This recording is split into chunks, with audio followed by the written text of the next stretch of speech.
Gente, a minha belíssima diretora da associação de vocês, ela insistiu muito para eu estar aqui. Eu tenho uma história de estar aqui no Loyola muito interessante, porque eu nunca entrei no Loyola a última vez em 82. Na época das Olimpíadas que a gente tinha no meu colégio, que era marista, e aqui que era um colégio bacana, e a gente andava de calça roxa, e vocês não tinham calça roxa aqui. Isso era o problema, mas... Eu estava brincando com o padre na hora que ele chegou aqui, e essa minha palestra eu queria falar o seguinte. Eu queria falar de Loyola a Zuckerberg, o que aconteceu no mundo. E existe um jesuíta que eu acho que é o maior escritor brasileiro, talvez, que aconteceu, que é o Padre Antônio Vieira. E que eu amo de paixão, e está num lugar jesuítico, que é esse lugar, eu já fui no Rio também, no Inácio, falar. E o que eu estou trazendo aqui é uma conversa que eu tenho no meu consultório, no mínimo 5 vezes por dia. É meio cansativo, mas eu acho que é uma conversa que tem que crescer, e nós brasileiros estamos muito atrasados nisso. Em janeiro agora saiu uma carta dos professores de toda a rede pública e privada das escolas da Califórnia, exatamente onde está o Vale do Silício, que criou o slide, avisando do mal que esse mundo está fazendo às crianças. E que pela ambição deles está se destruindo a juventude do mundo. A minha namorada, ela acha que eu sou louco. Eu passei 10 anos brigando com a Rede Globo, porque ela mudou o horário dos brasileiros já do mundo. E agora é muito pior. A Rede Globo é uma santa e está sofrendo na mão do Netflix, tentando virar o Netflix, está sofrendo muito. Não é santa nada, tá, gente? Mas é aquela boazinha perto que vocês vão ver. Eu queria que essas minhas fotos, só são fotos de like, todos nós fazemos. Né? Eu vou mostrar para vocês a média que a gente faz, que a gente toca no celular por dia, que horas que a gente faz isso. São pequenas coisas que ninguém repara, mas parece o nosso cotidiano.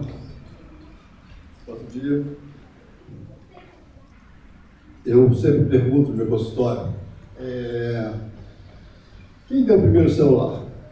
E eu escutei a história mais inusitada. Foi o meu bisavô.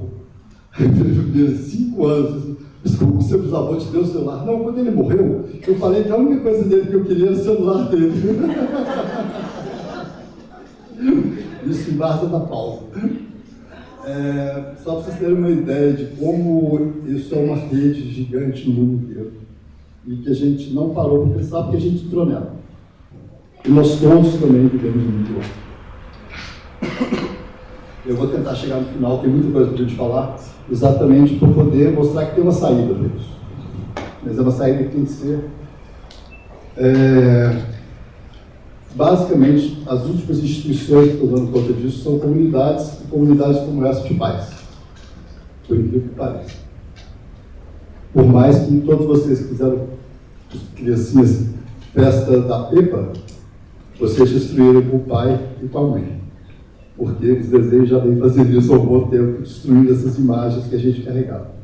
E tem uma mudança enorme nisso. Né?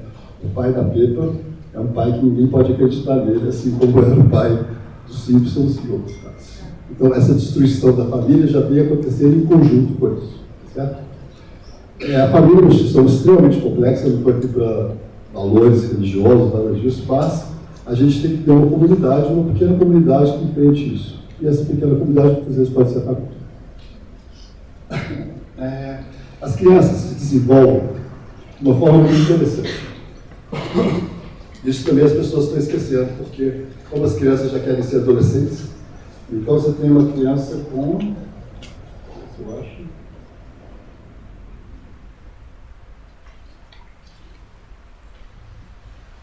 Aqui é uma criança de 5 anos. Esse meu slide é exatamente do fim do século passado, começo desse século. E naquela época a gente achava que tudo terminava aos 20. Eu vou mostrar para vocês que agora é 25 anos, no mundo inteiro. O cérebro da criança, ele está lá, e do 5 em diante, ele vai cortar regiões para funcionar melhor. Isso é um plano, isso é a grande organização do cérebro da gente. E isso começa aos 5 anos, quando a criança amadurece primeiro as áreas que ela copia o comportamento das outras pessoas. Então, as crianças copiam o comportamento fortemente até os 6 anos de idade. E essa é a primeira capacidade humana. Aliás, a primeira capacidade humana nossa é olhar para aquela pessoa que te cuidou da gente, olhar com aquela cara boa, e ela começa a achar que ele é filho dela. Seja filho dela ou não. Essa é uma capacidade de toda criança de se salvar. Também pode ter um grito. E a gente tem que pensar uma coisa importante, que é o seguinte: a nossa genética tem 6.000 anos, no mínimo, sem mutação. E só tem 100 anos que as mães não morrem mais de parto. Até então, a grande maioria das mães morriam naquela série de partos que elas iam ter ao longo da vida. E nós, homens, morrimos em alguma guerra, em alguma grande questão, porque a idade média das mulheres é em torno dos 30 e dos homens 35. Estava tempo deles terem 2 ou 3 mulheres. E essa genética, ela estipulou o seguinte, que aos 9 anos, por exemplo, se corta a região que você organiza a parte motora e a parte de linguagem. Essa é a hora de escrever. Cada vez mais as nossas escolas estão fazendo isso mais cedo, às custas de um estresse muito grande das crianças. Como se isso fosse uma tarefa para uma criança. A tarefa de criança é organizar o seu pensamento copiando, brincando. Assim que ela faz o que ela vai precisar depois. E não é escrevendo com letra por cima aos 5 anos de idade. No nosso país tem sido feito. E aí a gente chega no final, no último amadurecimento. Eu brinco nas palestras que essa é a hora que a pessoa começa a ser responsável por ela economicamente. E ela consegue escolher um marido que seja o Bill Gates e não o Justin Bieber. Como é que esse plano acontece? Você tem uma explosão de crescimento de neurônios que vai no seu primeiro ano de vida, isso continua até os 5 anos mais ou menos, e depois você começa a cortar.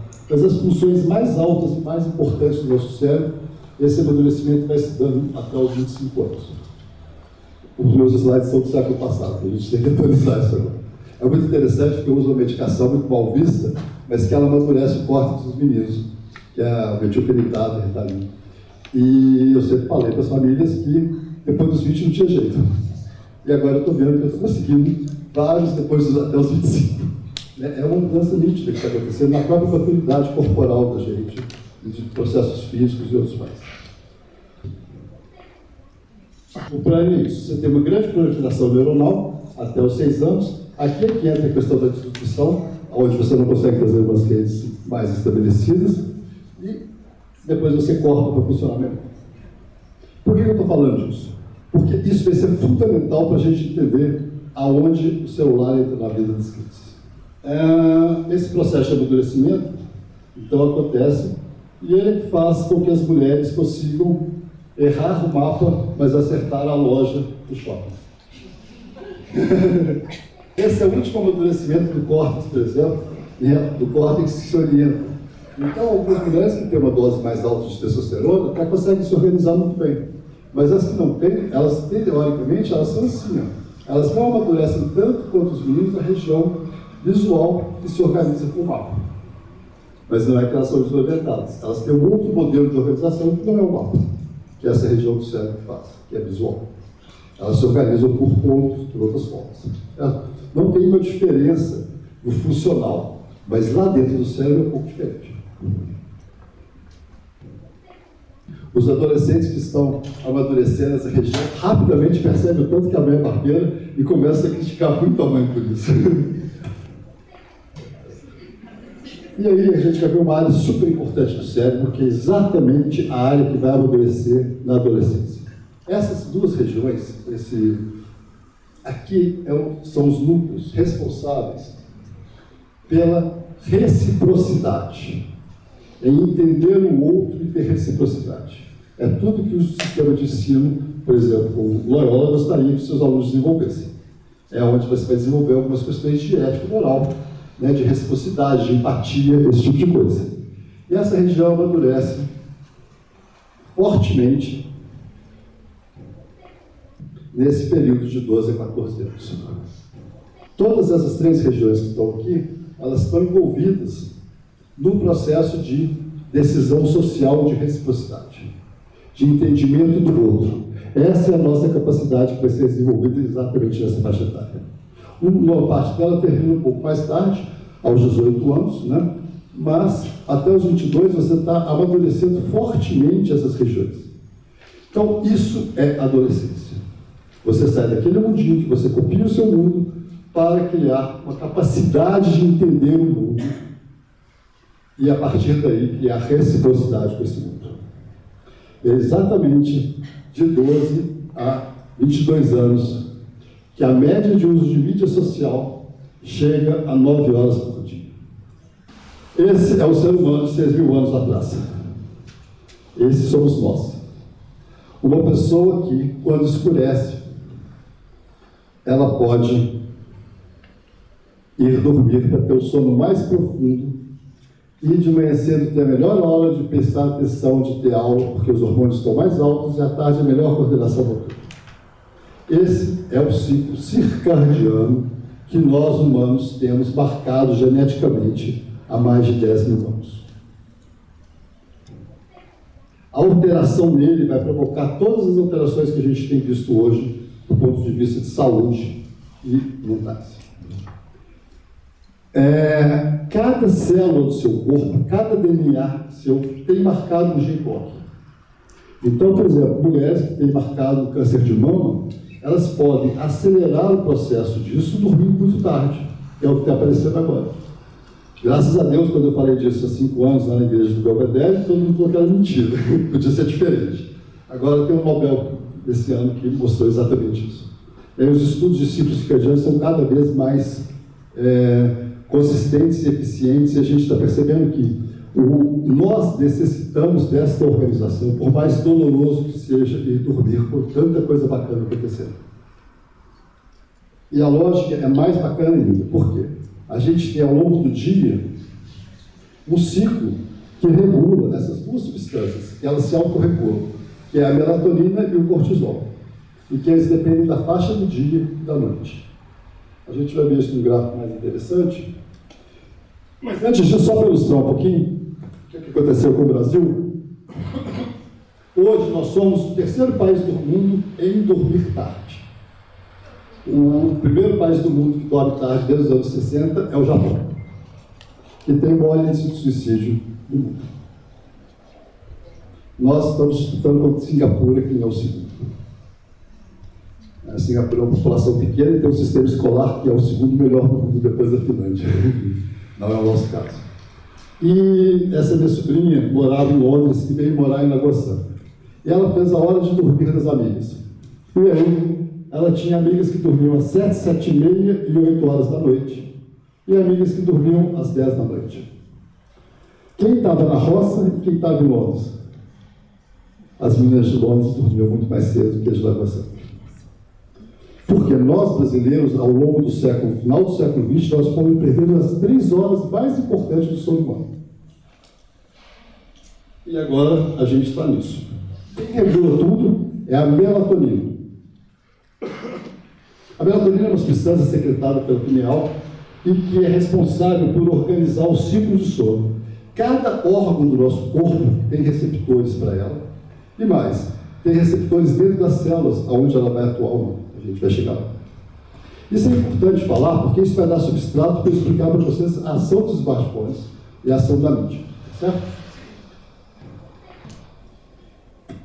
Hoje, nós médicos, né, mas eu, quando eu comecei, bastante velhinho já, eu não fazia exame de sangue dos meus pacientes, eu sou psiquiatra, eu sou médico, eu não precisava. Hoje em dia, eu tenho que fazer um screening. Por quê? Os meus pacientes não têm ferritina, que é o que faz uma criança correr, fazer prova do Enem.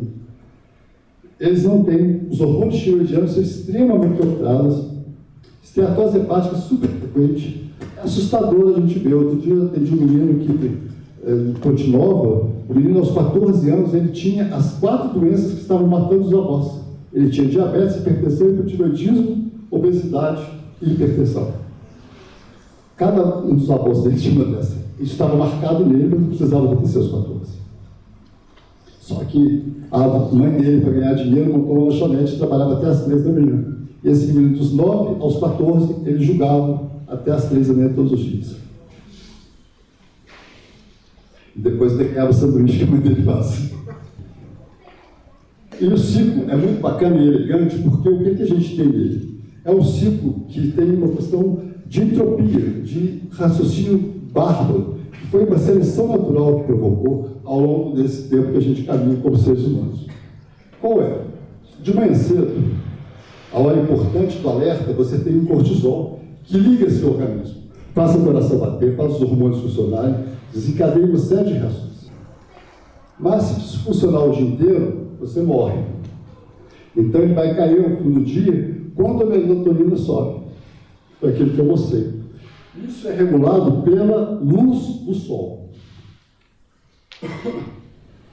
Só que o mais importante é o quê? A temperatura corporal, quando você liga, ela sobe. Isso quer dizer que as suas células começam a trabalhar e funcionar para fora. À noite, quando a melatonina sobe, a temperatura cai e essa célula passa a produzir o seu dia seguinte.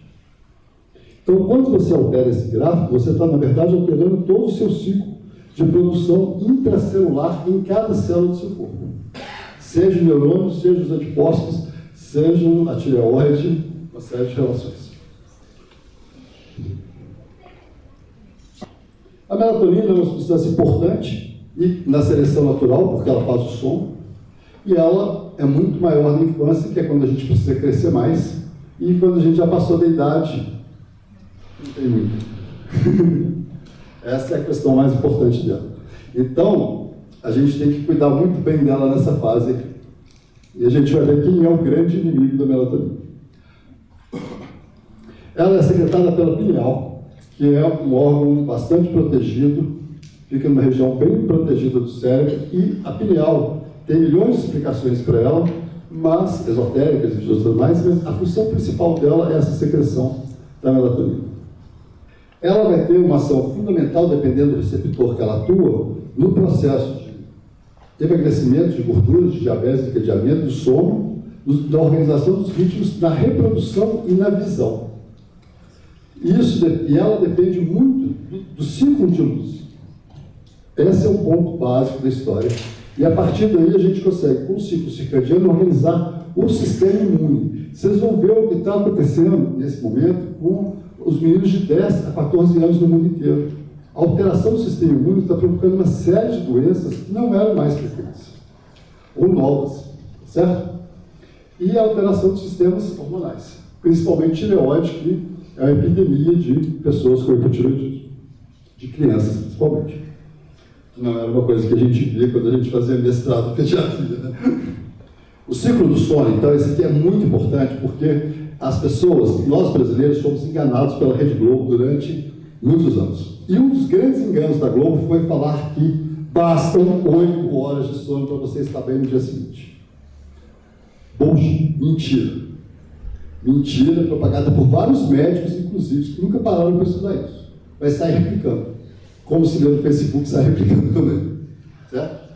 O sono da gente, ele tem uma harmonia que a gente demora em torno de 3 horas para chegar na fase 4 do sono.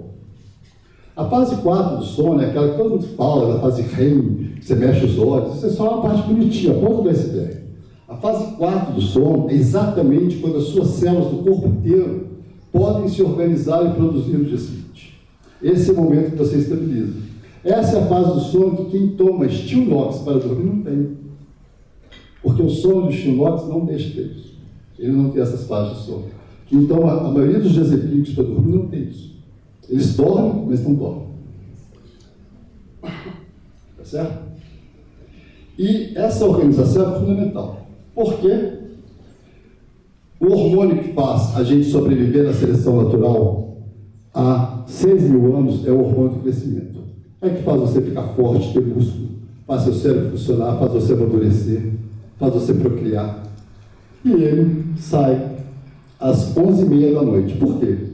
Essa era a hora que todos os seres humanos deviam estar dormindo na caverna. Os morcegos já tinham dormido, os leões já tinham comido, todo mundo já podia dormir, certo? Então, às 11h30 é regulado isso. Existe uma alteração de 2 ritmos Existem pessoas mais vespertinas e mais matutinas. A alteração é de 1 hora, tá certo?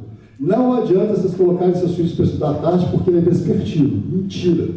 É 1 hora a diferença, certo? Tá, mas tem colegas meus, especialistas em sono aqui no Brasil, que falam o contrário. Porque eles têm orelhas enormes e dormem muito tarde também. A fase 4, então, é o nosso maior objetivo. Esse é o objetivo por quê? Quanto mais você tem esse sono, mais a criança desenvolve e cresce. Certo?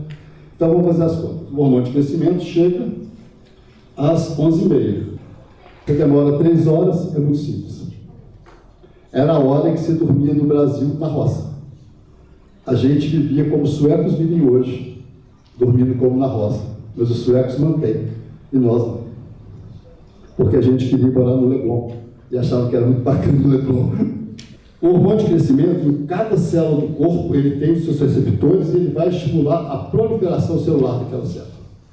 Então, esses rapazes que têm grandes músculos e barriga a noite inteira, eles tomam hormônios para fazer isso. Porque o hormônio não é dele. E não é batata doce que faz crescer aquele músculo de jeito nenhum. Igual o Schwarzenegger ou o Stallone. E esse aqui é o que eu acho mais interessante. O processo de aprendizado depende da quantidade de botões sinápticos que você constrói. Os botões sinápticos são construídos pela produção intracelular de proteína. Isso quer dizer que quem não dorme não fica sabe?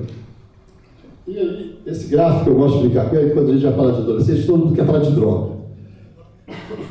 Droga é uma grande confusão, tem muita propaganda contra, a favor, maconha é ótimo, todo mundo pode fumar, êxtase não tem problema, e aí? Né? O David Nutt é um pesquisador britânico, fantástico, que eu gosto muito dele, pessoalmente, e o David criou esse gráfico para a gente tentar ter uma noção do que a gente está falando. E mostrou para a gente o seguinte, que o cigarro é realmente muito grave no dano físico e na dependência, mas a cocaína também. Então o que a gente tem? Quanto mais dependência, quanto mais dano físico, tá certo? Só que existe uma nova droga que não está nesse gráfico.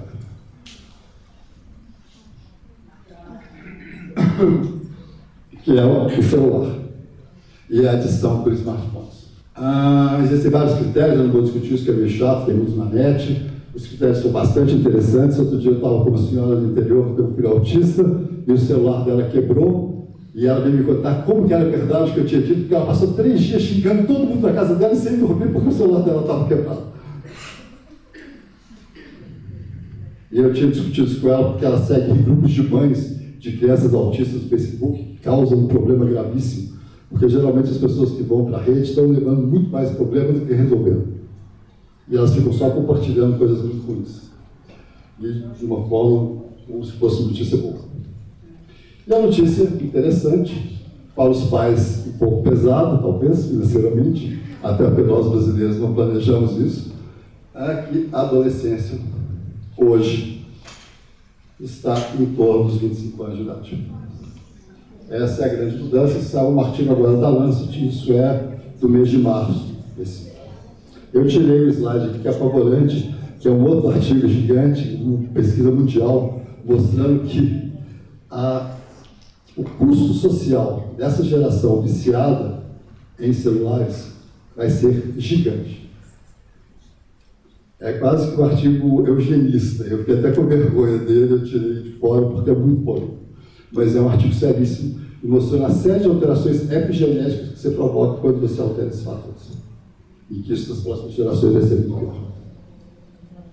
Se a gente só com a Rede Globo já produziu tanto problema, imagina nesse mundo.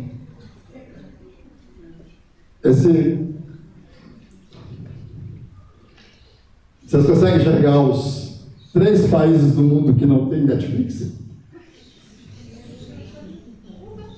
A China tem o deles. Eles têm um streaming estatal. Mas a Coreia do Norte e a Síria.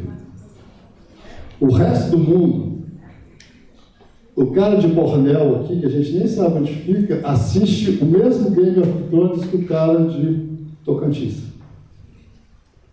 Nunca no mundo teve isso.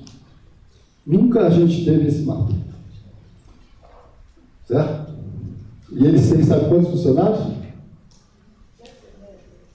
Hã? Mesmo. Fixos do Netflix. 6 mil. Esse é o nosso mundo. E esse é o mundo deles. Esse é o Vale do Silício.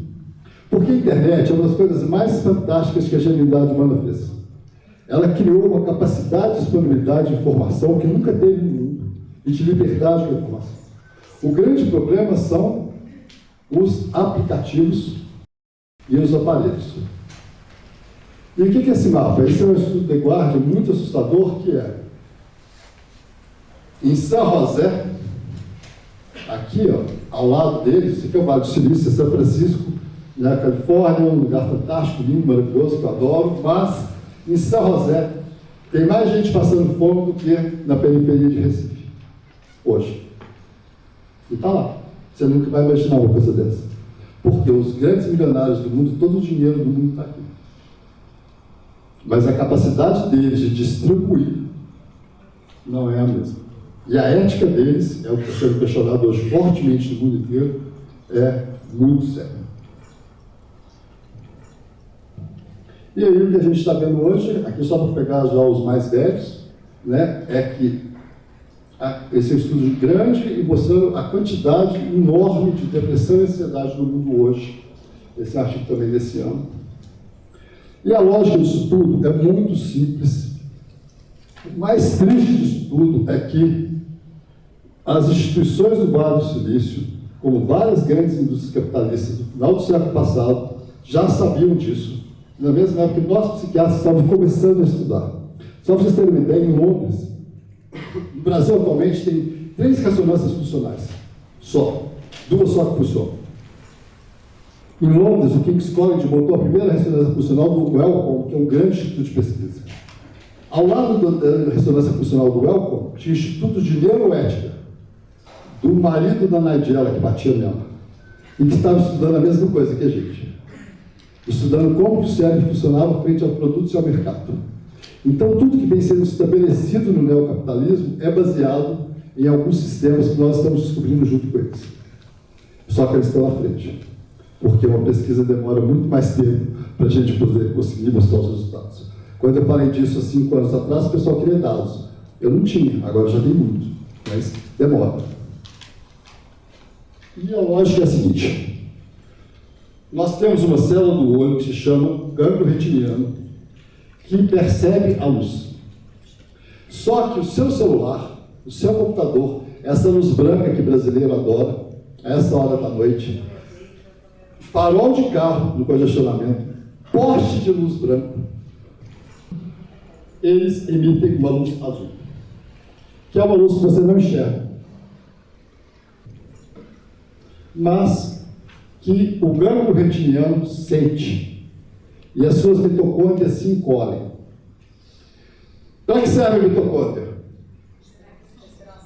Oh! Eu estou assustadíssimo, porque eu faço essa pergunta, porque quando chega nessa parte da minha aula no consultório, ninguém está prestando mais atenção, né? Porque uma aula dessa, ninguém presta atenção depois de 5 minutos. Aí, eu descobri uma coisa pavorosa: as pessoas não sabem para que faz a mitocôndria. Ela tem 4 vezes no nosso currículo, numa boa escola. Ninguém sabe. Teve uma cena muito engraçada, que uma menina que tinha passado em medicina levou um colega dela para tratar comigo. E eu fiz essa pergunta. Aí o menino respondeu, ele não tinha passado. E ela tinha acabado de passar e disse: nossa, eu sabia até o mês passado e esqueci. Porque o nosso sistema de ensino é baseado em decoreba. A gente não faz as pessoas pensarem. Eu aprendi mitocôndria no Colégio Marista, que era mais pobre que o Loyola, mas a gente tinha um laboratório igual ao Loyola. E a gente trabalhava no laboratório 2 vezes por semana. Eu fiz experiência, eu aprendi cloroplasto, aprendi essas coisas, né? Assim, isso fixou. Hoje em dia não é decoreba, é xerox, é folha impressa, é apostila. É um sistema de ensino que não fixa nada e que se exige muito. E sem a mitocôndria, o que acontece? O gânglio não consegue passar a mensagem, que é bastante complexa, depende de muita energia, para chegar até a pineal e liberar a melatonina. Então, é o seguinte: você ficou no celular depois de 7 horas da noite, você inibiu a sua produção de melatonina durante as próximas 3 horas. Nós aqui, ó, tá bom com ela. Ainda vou ficar no congestionamento se tiver para chegar em casa. Não? Entendeu? E vão chegar em casa, vão ligar uma luz branca, acender o celular e teclar mais um pouquinho para contar com a palestra. Só que o mais grave, gente, não é isso. É que a serotonina, que é o que nos faz suportar o dia seguinte, também é produzida nesse ciclo. Então, todos vocês que têm ataque de pânico, como o cara que estava no meu voo de ontem, e que o nosso avião teve que ficar quase que parado no ar por causa do ataque de pânico dele, e que era muito obeso, e tinha cara de que não dormia há muito tempo, queria matar ele, todos eles têm pouca serotonina. O que está acontecendo é uma epidemia de predisposição a transtornos mentais muito grandes por uma coisa simples que a vovó que deu, que é o celular. E que parece muito bacana, tanto que as crianças mexem com isso. Essa é a loucura nossa de hoje em dia, porque quem está por trás dele é o dono de um aplicativo que só quer ganhar dinheiro. E que para ele pouco interessa se são crianças viciadas ou não. Certo? Jobs não deixava os filhos dele. O atual CEO da Apple também não deixa o sobrinho dele usar. Certo? A mídia social hoje é um grande problema e nós brasileiros, como fomos vítimas da Globo, a gente acha até que eles são bons, mas não é assim não. Por quê? A gente está desregulando um eixo do cérebro nosso, um eixo da nossa saúde gigantesco com um pequeno aparelhinho para a mídia, e que a gente não vive sem ele. Eu também. Quando você desregula isso, olha que interessante. Quando você muda a hora de dormir, desregula esse sistema, você aumenta. Quando você passa de 9 a hora de dormir, você desregula seu sistema de alimentação. Então você tem mais grelina, menos leptina, então você não tem saciedade, você vai ter mais fome, vai comer mais e vai comer mais gordura. E mais fast food.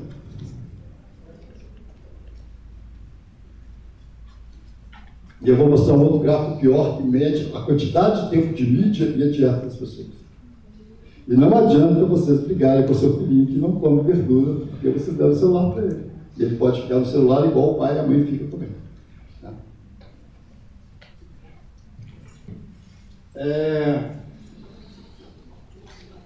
Lembrando, então, que o segredo está nessa secreção de melatonina e no sono mais profundo da gente. E aí, esse é o estudo que começou toda essa minha conversa, que é um estudo grande com 6 mil adolescentes, né, dos Estados Unidos, da parte mais rica e branca dos Estados Unidos, bem pertinho do MIT, né, e que é um centro de produção de tecnologia. E o que eles mostram para a gente é que a presença de TV e celular no quarto piora em 18 vezes a sua qualidade do sono. Tá? E vocês vão ver o que é mais triste. É a mídia também, tá? Mas o tempo de tela altera. Mas a presença dele no ambiente de dormir altera. É uma coisa que a gente não pensa, as decoradoras e arquitetos também não pensam. E todo mundo que se acha muito bacana põe muita televisão dentro de casa. E olha que assustador. Esse é meio racista, como diz o paciente meu. Isso é muito racista. É um absurdo você mostrar isso, mas é muito interessante para a gente entender. Isso é costa leste dos Estados Unidos. Vamos pensar. Final do NBA, basquete, negão, 10 da noite. Final daquele jogo ridículo deles de beisebol, que eu não gosto, pode ser que eu goste, mas eu acho aquilo uma coisa muito maluca, às 5 da tarde. Quem tem TV no quarto à noite? Os negros, os latinos e os brancos não têm. Por quê? O branco não tem vergonha de dormir cedo igual a avó dele. Porque ele acha que aquela cultura que ele foi criado é uma cultura boa, que foi o que nós perdemos. Então, realmente, Miami é uma das cidades que dorme mais tarde nos Estados Unidos hoje, graças aos brasileiros. Eu tenho até um menino que foi presidente de Loyola, que a família mudou para lá, e eu brinquei com a mãe e falei assim, nossa, você podia ir para outro estado melhor, né? Vai para Miami, eu sou muito explicado para Miami. Aí, ele me liga de lá um dia, estava com muito problema na escola e tal, eu falei assim, mas ao menos agora você está dormindo cedo, né? Eu falei assim, não, aqui meus colegas todos veem televisão à noite, só eu que tenho que dormir cedo porque você mandou. Aí, pensando com a mãe dele, assim, Não, ele está com um problema enorme, só anda com o brasileiro. É isso que dá para amanhã. Assim. Mas brincadeira, mas a parte é o seguinte: os latinos têm muito menos uma cultura que valoriza essas questões do que os saxões e os outros. Tá bom? A China é pior ainda, tá, gente? Mas o Brasil está pior de todos. O Japão modificou isso por uma questão de ganho econômico. Eles precisavam refazer o país depois da guerra e eles mudaram o padrão de trabalho deles. Nós não. Nós mudamos para consumir futebol e pagar várias outras coisas, para consumir. A gente já estava no começo. E aí, só para a turma dos velhinhos, aqui, mas é o seguinte: à meia-noite, quando o cortisol abaixa, o cérebro da gente consegue liberar para a glia, que é o sistema que nutre o nosso cérebro, que é super importante. Cada vez mais a gente vem descobrindo que as substâncias e as ações mais importantes do cérebro estão exatamente nesse líquido. O líquido é irrigado à meia-noite, nesse horário do sono 4. Quando você altera, você acumula esse lixo que eles iam limpar. Lixo no cérebro é Alzheimer. Então, você aumenta mais um marcador para a incidência do Alzheimer mais precoce. Mas tudo isso só vai aparecer daqui a 30 anos, né? E o Mark Zuckerberg já conseguiu o seu túnel no outro mundo. No Vale do Silício, a maior diversão deles é construir lugares para quando o mundo acabar. Os milionários todos gastam fortunas com ilhas não sei aonde, como mudar de planeta, porque eles sabem que vai acabar o que eles estão fazendo. E aí a gente começa a buscar recompensas rápidas. Por quê? A gente não tem serotonina. E eu vou tentar chegar no final da palestra para mostrar como sair disso. Aqui, só pensando em recompensa rápida, mais tempo de mídia, exponencialmente você aumenta a ingestão de fast food e rejeita frutas e vegetais. Ok? Os pais estão começando a perceber isso. Isso é recente, saiu agora, tem um site que fica medindo essas coisas, e que os pais estão percebendo que o tempo de tela começou a ser uma coisa preocupante, isso na América. Nós, brasileiros, estamos muito longe dessa percepção. A obesidade tem uma relação importantíssima com isso, mas o mais importante para vocês, pais de adolescentes, é que no meu consultório, na vida suas, a agressividade dos filhos bonitinhos está cada vez maior. Hoje de manhã, tinha uma mãe arrasada com o filho dela, que acontece grave, que ela ajudou-lhe muito, deu uma cotovelada nela à noite porque ela não deu desligar o celular. E que aquilo doeu demais nela. É um menino bacana, genial, super lindo, super bacana. Sobreviveu uma doença muito grave, mas quanto mais tempo de mídia, mais agressividade, seja homem ou mulher. Certo? Eu estava mostrando isso para outro paciente hoje, por acaso, e ele disse: nossa, então é por isso que tem tanta menina puxando o cabelo, agora eu estou até com medo de ir para a escola de cabelo grande, porque toda hora tem uma puxando o cabelo da outra, é isso. As pessoas estão muito mais explosivas, porque o que controla a explosão é uma série de reações que dependem da serotonina que a gente não tem. E eles ainda tem outros fatores que eu vou chegar lá. Eles só não gostam. Aqui é só uma coisa, esse slide ficou muito ruim, mas rapidamente aqui tem uma série de processos cognitivos fundamentais, como memória, como controle de impulsividade, que são alterados pelo tempo de mídia social fortemente, tá bom? E tudo porque o Vale do Silício descobriu isso, que quando eu apresentei esse slide há uns anos atrás era novidade, mas eles já sabiam. Nós, seres humanos, na primeira mamada, a gente desenvolve um circuito de recompensa no cérebro. E esse circuito de recompensa, ele é estabelecido porque você tem um mal-estar, você se intoxica de leite da mamãe e aquilo fica bom. Isso passa e você desencadeia uma sensação esquisita, vai fazer o bebê chorar. Isso em adultos como a gente, o que acontece? Você começa a ficar preocupado, você pensa que você pode pegar alguma coisa, comer um chocolate, ficar aliviado, comer um McDonald's, sentir aquele prazer, assentar 3 horas fazendo uma maratona, não, 6, né, de Netflix, e que você vai ficar em paz. Ou assistir a novela da Globo. Você está exatamente ativando esse sistema. E esse sistema é importante, porque eu vou tentar terminar a aula com ele com uma coisa menos pessimista do que só falar das partes ruins, tá bom? Como que a gente pode encontrar uma saída? E aí, tem uma polêmica, mas está ficando cada vez mais estabelecido que essa geração pós-94 se chama-se iGeneration. Quem criou isso é o Jenkins, que é da Universidade de San Diego, que é um pesquisador que já vem trabalhando com isso há muito tempo, está perto, né, ao sul do Vale do Silício, mas está dentro desse sistema, e ele começou a perceber essas alterações e ele deu o nome de iGeneration. A Apple brigou muito com isso, mas agora aceitou, a própria CEO da Apple aceitou isso recentemente, e a iGeneration o que é? É todo mundo que nasceu depois de 94. Eu tenho uma brincadeira horrível, de muito mau gosto com os meus pacientes do consultório, que é a seguinte: as crianças que nasceram depois de 94, elas ganharam de presente, em algum momento da vida delas, uma carta de Pokémon. E aí eles se transformam numa capivara. Mais tarde, eles ganham uma outra carta de Pokémon Evolução, e aí eles se transformam numa anta. Os dois mamíferos sul-americanos, como diz mamãe, mas eu achava que anta era muito pior, não é não. As capivaras buscam duas coisas na vida: capim, compulsão, e sexo, procriar. Fazem isso em grupo. São gregárias. As antas fazem isso sozinhas. E aí, quando o cara arruma o primeiro emprego, começa a responsável por ele volta a ser gente. E aí você começa a ver o seu filho bonitinho que você criou com tanto carinho de volta. Porque até então ele está sob a influência desse mundo da mídia digital. E eles vão ter uma série de alterações que vocês nunca esperariam passar por isso. Porque vocês vão ver coisas que não fez parte da evolução de vocês, porque vocês são, para eles, um velho e que fala uma língua indígena, porque a língua deles é digital. Eles são nativos virtuais. E eles operam o celular, esse cara opera o celular muito melhor do que eu. E ele olha para mim e fica rindo. Porque não é possível que esse cara faça isso, entendeu? Porque ele é um nativo digital, ele nasceu experimentando isso e ele funciona muito bem.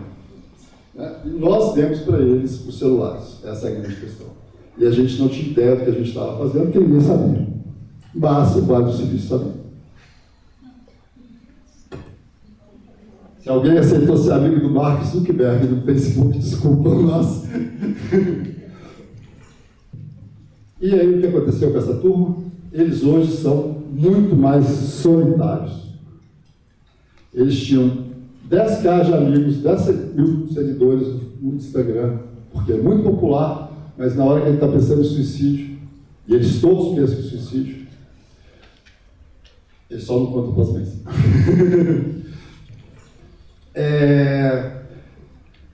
Ele não tem ninguém para ligar. Como diz uma paciente minha hoje, imagina se eu ia ligar para aquelas minhas amigas insuportáveis, elas iam me ajudar a suicidar. Então eles têm uma sensação de solidão muito maior do que a gente imagina, e vão para milhões de festas, fazem milhões de coisas, são super bacanas, a gente morre de inveja deles, mas não tem tanto. Porque nós também pagamos o pato, né? A gente, todo mundo quer ser jovem, igual, né, os nossos modelos de hoje. Né? Todo mundo quer ser jovem, mas o que está acontecendo com os jovens é muito complicado. Eles namoram muito menos, porque a capacidade social de trocar é muito menor. Eles têm muita gente teclando com eles, mas não conseguem namorar. Eles conversam 3 horas no WhatsApp à noite, eles dormem cheio do lado, não sabem falar. E não tem paciência para falar e para ouvir. Não é só a mãe não, as namoradas também, tá? E os namorados também. E aí a gente começa a ter quem são os grandes usuários e os pequenos usuários.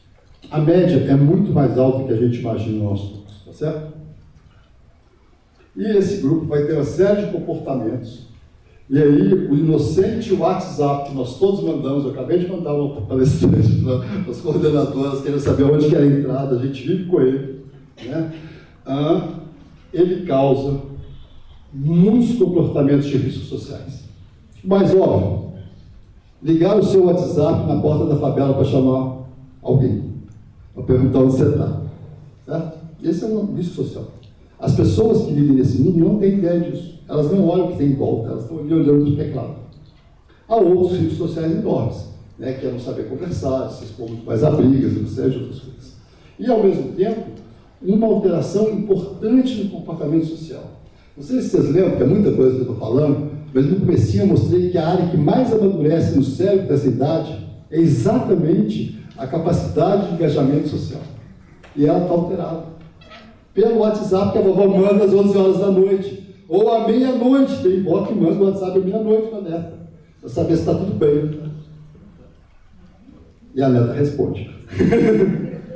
Não, tem a avó que dá Nutella. Essa também. A avó, mas depois que apareceu o celular, pelo amor de Deus, né? Nutella não faz tanto mal quanto um WhatsApp às 11 horas da noite para a neta. Depois que a avó manda o WhatsApp, como que esse médico maluco vai falar que isso é ruim? E aí o que está acontecendo é o seguinte, olha que isso aqui assusta muitas pessoas, mas é o que está acontecendo no mundo. A morte em meninas de 10 a 14 anos hoje é problemas de doenças, AIDS. Tá? Ninguém pensa que essas inocentes menininhas de 10 a 14 anos estão passando por isso. Isso é no mundo todo. E mais, os meninos já começam a ter problemas com carro, com acidentes, com bicicleta, com skate, bebedeira e infecções. 10 a 14. E aí, quando a gente pega os adolescentes, aí a desgraça é muito maior. Então, é uma geração que nunca teve... as guerras no mundo nunca foram tão controladas, a gente tem muito mais mídia de guerra, mas não tem tanta guerra. Se a gente pensar, a Primeira Guerra Mundial exterminou 6 milhões de adolescentes quase. Né? Uma época de uma matança generalizada. Agora não, a gente tem uma sociedade mais estável, com menos guerra, que podia ter muito mais, e que está perdendo esse turma super bacana que vai mudar o mundo, exatamente por isso.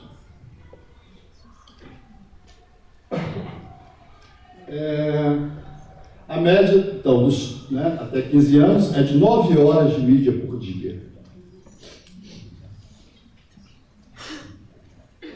E, quando estão maiores, um pouco maior. Vocês vão ver a dieta de mídia, que vocês vão ver como é que é interessante. As dietas modificam, mas eu vou chegar no slide que é melhor, mas só 10% chegam a ser pesados dessa idade, que são as antas, e aqui são as capivaras, onde 30% chegam a ser usuários pesados. Sem ninguém saber. As meninas acabam ficando mais nas redes, e os meninos nos games, mas depois isso modifica um pouco. E olha que interessante. Olha o tanto que se assiste de TV hoje. Netflix. Sabe? Netflix está no celular de todos. Se sua mãe não te deu Netflix, seu amigo te passa. Certo? E esse é o plágio. A internet é fantástica para milhões de coisas, principalmente para a criação, para o aprendizado. E tantas crianças quanto os maiores, eles fazem 3% da dieta deles fazendo isso. Os meninos não jogam mais Minecraft, eles assistem vídeos de Minecraft. As posições passivas de consumo hoje são muito mais sérias e dão muito mais retorno. Porque tem uma indústria gigante fazendo isso. E a gente tem um bando de doidinho aqui em Belo Horizonte falando isso, entendeu? Quem somos nós? Tem muita gente pelo mundo tentando falar, mas a massa é gigante. A quantidade de dinheiro que roda por isso é gigantesca. Os sites pornôs, que é a parte que ninguém fala disso, e que esse Watch TV móvel também tem isso, elas rendem o PIB do Brasil. Tudo que nós trabalhamos com o brasileiro, eles ganham passando filminho para lá e para cá. É muito mais dinheiro do que a gente imagina. São grandes corporações por trás disso, corporações capitalistas com ação na bolsa. Eu, por exemplo, os games dos meninos, eu acompanho na Nasdaq para saber qual é o game perigoso que chegou. A ação subiu sempre que o game é perigoso. A ação das empresas é o melhor indicador para mim de que o game, até eu descobrir onde que ele é perigoso, se ele é perigoso ou não, porque eles, quando lançam, o mercado já sabe que aquilo vai viciar. Como o Clash Royale que os meninos aqui jogam. O Loyola teve muitos problemas com os meninos, vocês do Loyola, pelo menos todos me aparecem. Eu descobri o Clash Royale com o menino do Loyola. Porque ele ia tomar bomba, ele era um paciente meu super inteligente, que eu já estava tratando dele há muito tempo, não tinha por que ele tomar bomba. E aí, eu tomei o celular dele e disse: o que você está jogando? Era o Clash Royale. Foi aí que eu descobri o Clash Royale. Que foi um dos piores games que já teve em termos de edição. Então, as mães ficam preocupadas com a maconha, vigiando as cuecas dos meninos, os bolsos, mas às vezes o problema está no celular que ela deu para ele. E quanto mais mídia, mais dificuldade para conversar entre si com os pais. Muito mais problemas escolares e muito mais embates físicos, que é essa questão da impulsividade. As pessoas com serotonina baixa são muito mais impulsivas e se protegem muito menos. E se machucam muito mais.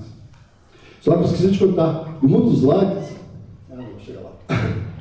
E, infelizmente, ou a humanidade talvez seja boa, eles fazem muito menos sexo. Eu agora que resolvi perguntar para os meninos e para as meninas quantas vezes eles fazem sexo nos últimos meses, eu ando assustado com as respostas. É assustador. Porque, assim, aquelas pessoas com 22 anos de idade, no auge da juventude, da beleza, do dinheiro, com todo o poder, né, 10K no Insta, 7K no Insta, as melhores festas, o cara faz sexo 4, 5 vezes a cada 6 meses. E a gente fica vendo eles no Instagram, acha que não, que a vida deles é outra coisa. Não. É muito triste. Eles têm uma dificuldade muito grande nesse amadurecimento. Mas o que aparece na mídia não é isso. E aí a gente tem um grupo gigantesco dos Estados Unidos, nós no Brasil não temos estatística, mas que a gente está vendo uma epidemia de depressão. Os homens não estão deprimidos aqui, sabe por quê? O inquérito de depressão pergunta sobre sentimentos depressivos. Homem não tem. Homem dá porrada, porra. Entendeu? É diferente. Os homens são ativos, eles não conseguem parar e pensar que tem alguma coisa esquisita com eles, que pode estar deprimido, não. Mas quando a gente pergunta para eles: e aí, como é que você está pensando em morrer? A corda no pescoço e o tiro aparece rapidinho. Só que ninguém tem coragem de perguntar. Estava falando do meu mestrado, eu trabalhei com o CDI, que é o Inquérito de Depressão Infantil, no CGP. E tinha uma pergunta que era: você pensa em suicídio? Fazia parte de uma pesquisa mundial. As enfermeiras de comissão de ética proibiram de fazer essa pergunta, porque era muito triste para as crianças perguntar uma coisa dessa. Cara, é isso que acontece, eles estão pensando. A gente tem que perguntar para poder ajudar. A grande questão é o silêncio. E nós, brasileiros, temos medo de conversar sobre isso. A gente não conversa, a nossa mídia não conversa, porque tem uma história de que se falar de suicídio vai suicidar mais. Sim, em algumas comunidades, quando tem um suicídio, se encadeia mais 2 ou 3, mas aquele grupo já estava predisposto a isso. Não foi porque conversou disso que aconteceu, certo? Essa é uma conversa que tem que ser pensada e aberta. Agora, é muito complicado, porque se vocês entrarem no papel de policial, vocês não vão escutar nada. Um índio policial é trágico, porque ele vai saber investigar aquele nativo digital. Então, essa posição de investigação é muito bonita. A questão é de parceria e poder conversar. Mas vocês só vão conseguir isso com seus filhos se diminuírem o uso seus e deles de mídia. Porque os pais também usam mídia. E olha que interessante. Isso é a quantidade de toques no Facebook, em todos os aplicativos, certo? Por dia. Que horas todo mundo treca? À noite. Na hora que não deveria. Vou pensar. É impressionante que as mães santas falam assim: não, minha filha dorme no horário que o senhor mandou, eu tenho certeza, eu ponho ela para dormir às 9 horas. A menina não cresce, está obesa, e dorme com o celular no quarto, e tem 5 casos no Insta, meu bem. Como que alguém tem 5 casos no Insta dormindo nesse horário? É impossível, porque todo mundo entra no Insta nesse horário.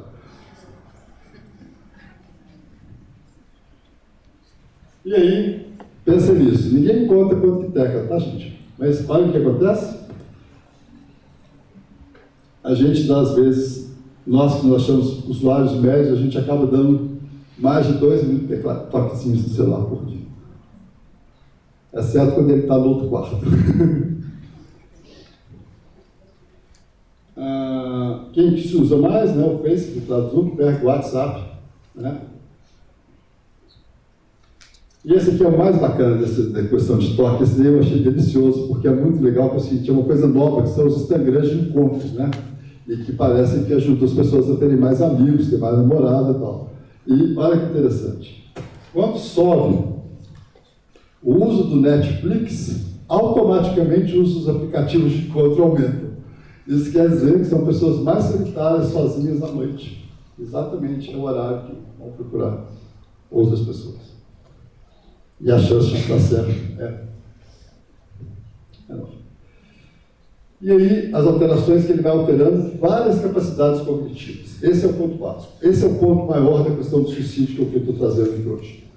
Quem trabalha no mundo dos likes tem uma alteração importante na capacidade de esperar acontecer alguma coisa. Chama delay aversion. A pessoa não consegue esperar alguma coisa acontecer. Então, a mãe arrancar o celular é um sinal de morte fatal. Ele não pensa que ele pode ficar quietinho, esperar uns 5 dias que ele vai pegar de volta. Não. Ele destrói a casa. Vários fazem isso. Tá certo?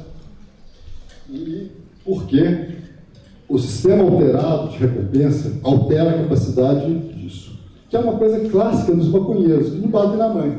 Apesar dos americanos falarem isso nos anos 30, que a maconha tira essa impulsividade. Mas eles têm delay averso. O maconheiro, quem que é? É aquele colega nosso que era brilhante e que hoje em dia continua fumando maconha e não fez nada na vida. Por quê? Todos os grandes projetos dele demoravam anos para chegar. E as pessoas não podem mais esperar. E os meninos do smartphone estão funcionando igual. E os pais tentando discutir com eles como vai ser o curso deles de pós-graduação. E o cara só quer saber que horas vai liberar o celular dele de novo. E aí, esse estudo é novinho também, muito bacana, que é o seguinte. Aonde está o seu celular e a sua memória de trabalho? Memória de trabalho é o que faz as pessoas decorarem na escola. É lembrar a agenda que a mãe tem que lembrar para os filhos. Agenda e memória de trabalho. Aquelas coisas chatas estão na memória de trabalho. Depois elas passam por outras memórias. Mas a primeira entrada na memória nossa é ela. Se você tem o seu celular no outro quarto, você não tem alteração. Você põe no bolso, você já perde. E você fica na frente dele, você não tem. Para sorte das mães, você pode pôr um aplicativo para reminder. Mas as outras funções não tem. Então ele vai ter muito mais fracasso escolar, principalmente na escola brasileira, que é baseada em memória de trabalho. As pessoas têm que decorar, lembrar, tá certo? Então a gente começa a dar uma coisa que vai contra todos os outros que a gente deu.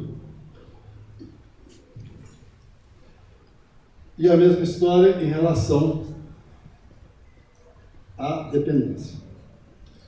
A distância que você fica do seu celular indica o grau seu de dependência dele. Certo? Esse é um ponto muito interessante para a gente poder pensar no dia a dia. É o que eu estou tentando falar aqui, tá, gente? Uma coisa boa, tá? Eu não sou contra a tecnologia, eu dependo dela, vivo com ela. Não poderia dar essa aula se não tivesse um site russo que eu roubo artigos, que eu teria de pagar mais de $50 por artigo que eu leio. Tá certo? Por quê? A internet me possibilita isso. Me possibilita ter acesso a milhões de coisas. Mas, por outro lado, a gente tem que estar regulando isso o tempo todo. Eu acho que é o papel nosso. E aí a gente vai chegar no ponto importante. Eu brinco que a frase que eu gosto de usar é que não suicida quem dorme de 9 às 5 da manhã. Bom, esse é um estudo, isso vem aparecendo cada vez mais recente, porque o suicídio, como mexe muito com a gente, é uma das coisas que mais mexe com os seres humanos, é o suicídio do próximo. As pessoas têm muitas ideias. Por exemplo, no Band, essa semana, teve 2 suicídios em São Paulo. Meus pacientes de São Paulo estavam todos mexidíssimos com isso, as mães também. Eu até tinha tirado um post da minha namorada lá, que elas fazendo as contas do tanto de menino que suicidou no Band, no liceu, não sei aonde, nos últimos 6 meses. Aqui em Belo Horizonte, como uma terra da fofoca, no meu consultório, até 2 anos atrás, eu fazia uma conta dos meninos que tinham suicidado. Depois eu parei. Foi quando eu avisei lá no padre que tinha uma epidemia que as pessoas achavam que eu estava falando mentira. Essa epidemia chegou, ela está aí. Ela é muito séria. Os que suicidam, por enquanto, são os melhores. São aqueles que todo mundo fala assim, nossa, ela era perfeita, os pais eram ótimos, ela era ótima. E aí, o que aconteceu? Ela terminou com o namorado cruzeirense. E suicidou. As mulheres sempre terminam com os namorados cruzeirenses quando descobrem que eles são cruzeirenses e nunca suicidaram, agora elas suicidam.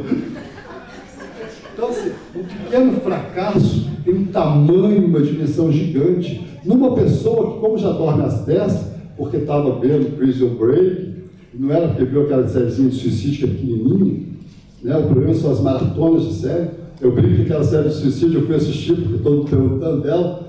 Aí eu fui assistir, eu descobri que era um porre. Aí eu descobri que eu podia assistir 2, 1, 2, em vez de assistir os 10. Né? Porque é muita repetição, você perde muito tempo numa coisa passiva que você está consumindo. Netflix, todo mundo tem, todo mundo assiste. Eu pus na minha casa porque os meus filhos falaram que só eu que não tinha, e eles roubavam dos amigos. E eu fiquei com vergonha e coloquei. Eu fiquei viciado no meu primeiro dia. Eu assisti uma série horrível do Marco Polo, porque eu adorava o Marco Polo, até as 4 da manhã, eu não conseguia parar de ver. O negócio era muito ruim, mas eu não conseguia parar de ver. E isso se repete. Toda vez que eu tento ver alguma coisa, eu fico preso, eu não consigo sair. Eu sei tudo, eu estudo isso, mas eu não consigo. Por quê? Ele tem um negocinho que roda assim, que estimula meu sistema de recompensa. Aquele negocinho que roda, não precisa. Era muito melhor o chacrinha fazendo roda, roda, e às vezes do que aquela bolinha rodando, e você gerando uma expectativa de que seu grande prazer vai chegar. Aí chega, 5 minutos de Photoshop bárbaro, depois um bando de bobagem, e aí você fica lá. Horas e horas, maratonas, né? Essa semana eu estava vendo a programação da Netflix, ela está cheia de maratonas. Bom para maratona, em português. Eu assustei que eu assisti em casa, rapidinho, Perdidos do Espaço, era a série da minha adolescência, da minha infância, eu adorava Perdidos do Espaço da infância, e vamos lançar Perdidos do Espaço, nossa, Perdidos do Espaço. Aí quando eu passei na porta do meu consultório, no ponto de ônibus, tinha um cartaz, aqui em Belo Horizonte, cara, anunciando a série nova do Netflix, que nem saiu nos Estados Unidos. É isso, é uma rede mundial que a gente não tem ideia onde a gente está dentro. E aí, eles alteram o sono. E o Netflix é o que mais altera o sono do que parece. Porque as pessoas não conseguem parar. E nós, brasileiros, somos o povo do mundo inteiro que mais consumimos pacote de Netflix. Esse é o problema dos CEOs da Netflix. Como satisfazer o público brasileiro, que é um dos maiores do mundo. Nós somos o terceiro, acho que, do Facebook. Nós somos muito dentro desse público. Por isso que nossos jovens estão sofrendo tanto. Porque nós também estamos nas ruas. E tudo baseado na alteração do sono. Tá bom? Então, se a gente quiser fazer alguma coisa, é pensar nisso. E aí, só para terminar, a gente tem uma epidemia nos Estados Unidos de depressão, mas no Brasil também. Essa epidemia já foi detectada no final, né, dos anos 90, e descobriram que os meninos estavam tomando muito remédio. E aí proibiram os psiquiatras de dar remédio, aumentaram as taxas de suicídio.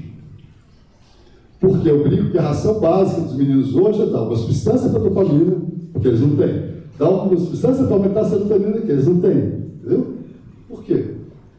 Porque eles estão perdendo o melhor deles, brincando e vivendo normal, como todo mundo é. E aí, é isso que está acontecendo. Os mais jovens, menor de 15, tá, gente? Entre 2000 até 2016. Olha o aumento de menor de 15 anos. 15 a 24. Os índices são muito mais altos que a gente imagina.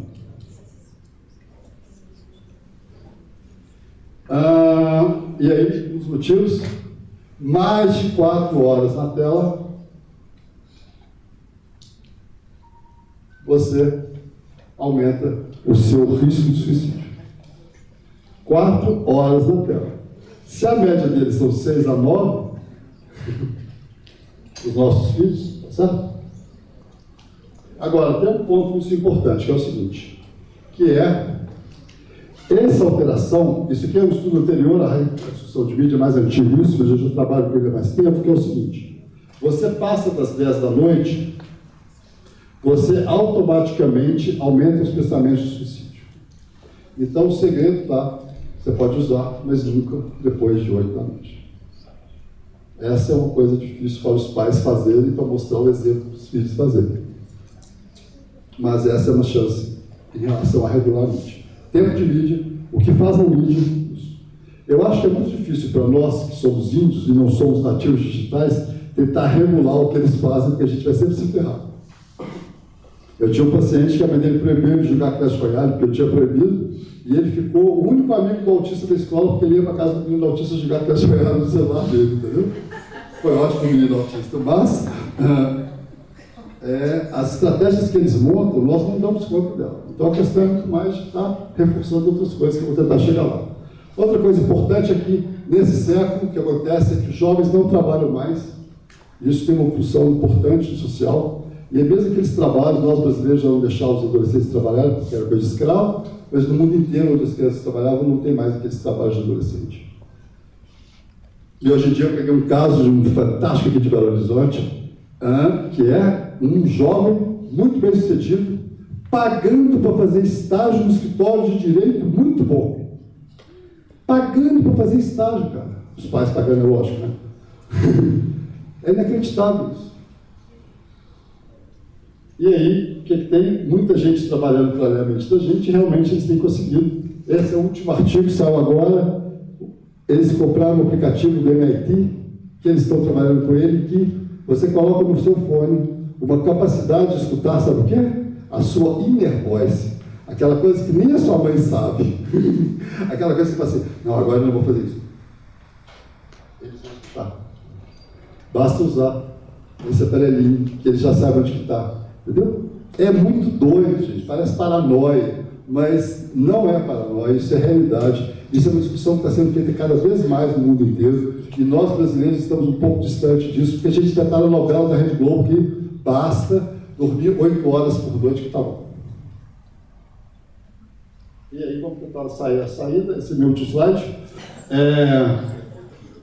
O sistema de recompensa que eu mostrei lá atrás, ele é baseado em substâncias, e essas substâncias do cérebro são a serotonina, que é basicamente aquela que é produzida junto com a melatonina no som das 9 em diante, certo? A endorfina, que é produzida como resultado de atividade esportiva competitiva, e você tem muita dopamina. Quando esse sistema não está funcional, você faz uma alternativa. Você aumenta o GABA. GABA é, classicamente, diazepam e cachaça. Só que todo série de Netflix entra aí. A dependência do seu celular entra aí. Todas as dependências que a gente estipula entra aí. Tá? Então, a gente acaba tentando ativar o sistema, a gente vai manter o sistema funcional. Ele vai, porque muita serotonina acaba estimulando também a endorfina e elas inibem o sistema GABAérgico, você tem mais dopamina. Dopamina é prazer, é seu filho fazer uma coisa e ficar feliz por um bom tempo, ninguém fica mais feliz.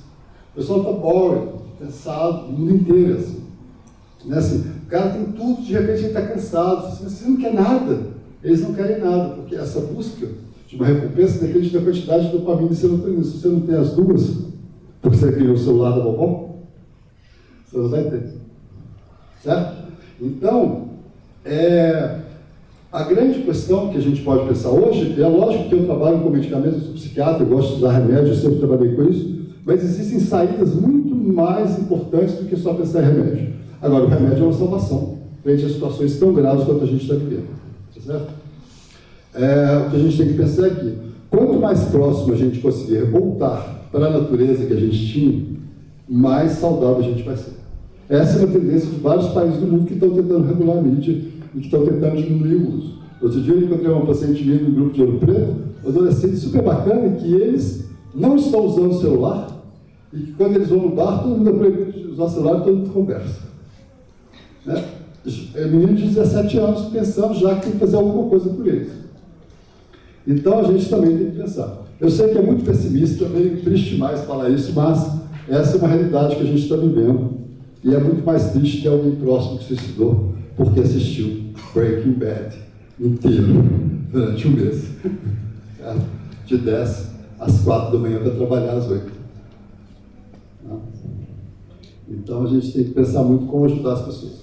Suicídio tem questões que são hereditárias, tem locais que tem mais. Tem famílias que têm mais. Mas o que está acontecendo hoje é independente disso. É exatamente por incapacidade de suprir a frustração, que é um dos slides, onde tudo acontece rápido. As pessoas de mais de 40 aqui, poucos usam o Instagram frequentemente. E poucos de vocês do grupo seus tem gente com menos de 25. Por quê? Os caras de 25 não suportam vocês nos grupos, porque vocês demoram muito tempo para responder. essas linguagens, de traje, não sei o quê, não tem jeito, entendeu? Então a gente começa a ter uma diferença muito grande. Trabalho, esse menino de 25 anos está na adolescência, é isso, a gente não responde por Mas mesmo eles trabalhando, eles pecam muito mais. Porque eles estão com o celular na mão o tempo todo. E a gente põe na bolsa, esquece, desliga, esquece de levar o carregador, aí todo mundo te xinga porque não carregou o celular, entendeu? É isso. Né? Assim, então, a questão é o seguinte, se a gente pensar em atividades físicas que as escolas brasileiras, desculpa, Loyolas, todas elas, não incentivam, sono, que ninguém mais dorme nesse país, a gente pode ajudar a estancar isso de certa forma. E esse é um trabalho paulatino de todo mundo, dentro de casa, de organizar. E celular, gente, é um negócio que, seguinte, não adianta a mãe ver que o celular está desligado, porque eles ligam o celular. Automaticamente, não tem jeito. E eles precisam dormir com o celular, sabe por quê? Para a mãe não ter que acordar de manhã. Mentira, porque a mãe ainda vai ter que acordar de manhã. Então, assim, eles tiveram, eu brinco que esses meninos não mentem. Eles só tratam a gente igual índio. Porque a gente é bobo. Então, quanto mais a gente tentar deixar de ser bobo, mais errado a gente vai ser. A gente tem que assumir o lugar da gente e explicar as coisas de outra forma. Né? Eles têm certeza que o mundo deles está certo. Porque o Mark Zuckerberg falou isso.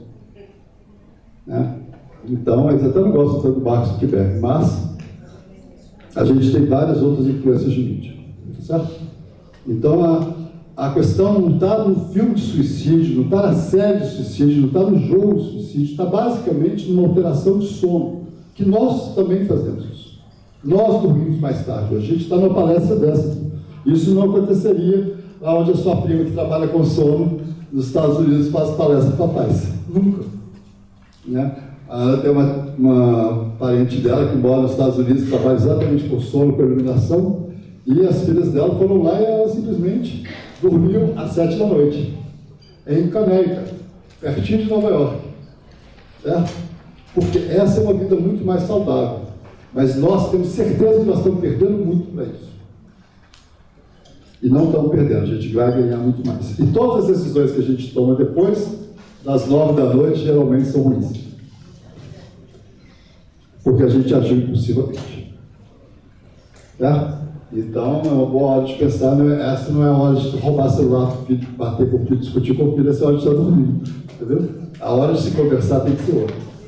Senão a gente faz tudo no lado errado e eles, como são adolescentes, eles vão explodir. Eles não têm como se... Eles são adolescentes.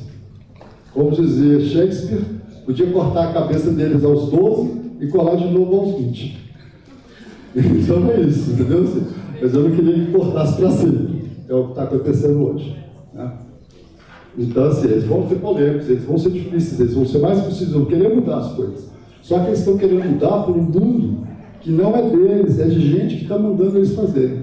Eu não pus uma indicação aqui, mas tem um livro em português já que chama 24/7, 24/7.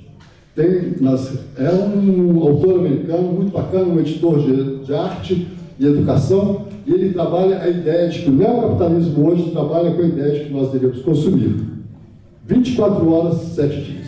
E se vocês verem o tanto de toque que tem à noite no celular, vocês vão ver que é isso. Isso já está acontecendo.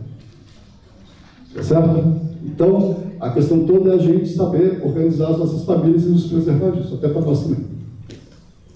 Certo?